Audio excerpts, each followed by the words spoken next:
Hello, fellow film lovers and moviegoers. I'm the Red Hat Reviewer, and I have been waiting for so long to talk about this movie. I almost thought it wasn't going to come out in time this year. I was so certain we'd have to wait until next year. Silence, directed by Martin Scorsese, and based off the novel written by Susako Endo. So last year I made a promise to myself that for every movie that I wanted to see that was based off a book, I would read the book first. Silence was one of those books, and it blew my socks off. Silence is about Portugal Jesuit priests who are missionaries going to Japan. Now in 1640, the shogun feudal system there was very hostile to Christianity. They just wanted to pull it out from the root, kill it, destroy it. They wanted it out. But word gets back to Portugal that a very well-respected priest who's in Japan at the time has actually turned his back on the faith. And back in Portugal, they're thinking like, okay, so is this misinformation being spread from Japan? Is this true? Is the priest actually dead? So what the church does is they send priests who are actually ex-students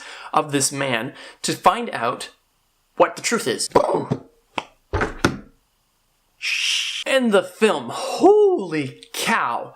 How does Martin Scorsese keep doing it? Has Martin Scorsese made a bad movie ever? Martin Scorsese doesn't even make good movies. All of his movies are great! And especially this movie, if you see right here, there's a foreword by Martin Scorsese in the book. Martin Scorsese has been wanting to make this book into a film for ages. And I'm so glad after so long that it paid off. For one, the movie lives up to its title. It's just so quiet. It is deafeningly still. I don't even remember hearing if this movie had a score. Did it have a score? Huh?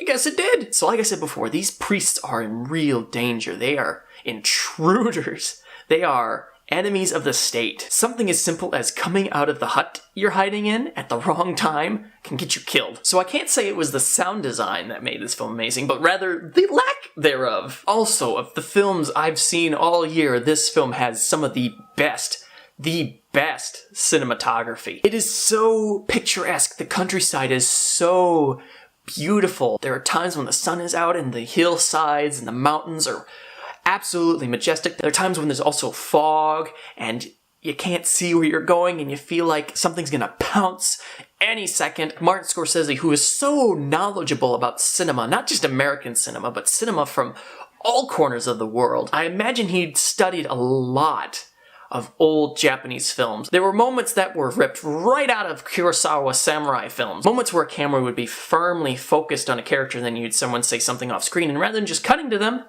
it pans. No doubt whatsoever, that is straight out of Akira Kurosawa films. But of course the story could not stand without compelling, impactful performances. Everyone in this film gives their all, even when they're in the film very briefly. Liam Neeson is the mystery missing priest, and he's only in the film for a brief scene at the beginning and probably the last 20-30 minutes of the film. But this isn't Taken where he's just running around kicking ass. He is compelling and focused and broken.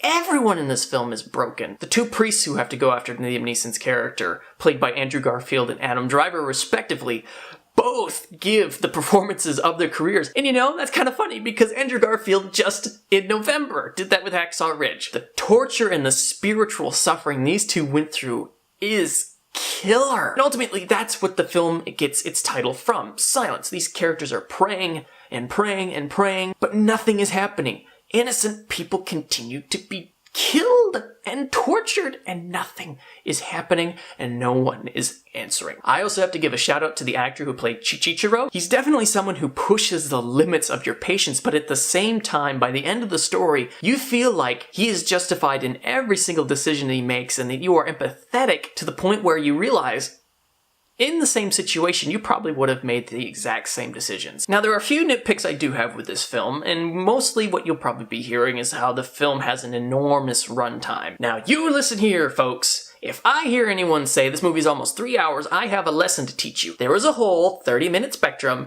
between 2.5 and 3 hours. This movie is only 10 minutes over 2.5 hours. You want to know movies that are about that long that are fun to watch? The Dark Knight Rises. Just because a film has an exceeding runtime doesn't mean you will be bored.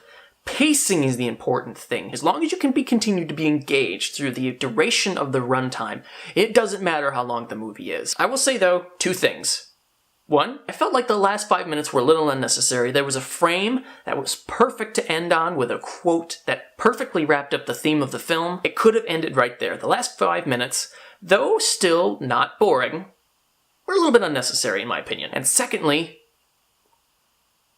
I was 1 minute away from free parking. Damn it! Just 1 minute away! That's $3 I'm never getting back. Thanks, silence. Thanks. Despite the nitpicks, though, Martin Scorsese has created one of his best, if not his very best film ever. It is masterpiece quality, worth talking about for years and years to come. Its cinematography is fantastic. Its sound design, like thereof, is arresting. The entire cast gives career high performances. The story tells an amazing, impactful struggle about faith when you feel like God has abandoned you and that he's not listening. And for that reason, I am definitely gonna give Silence 6 out of 6 thumbs up.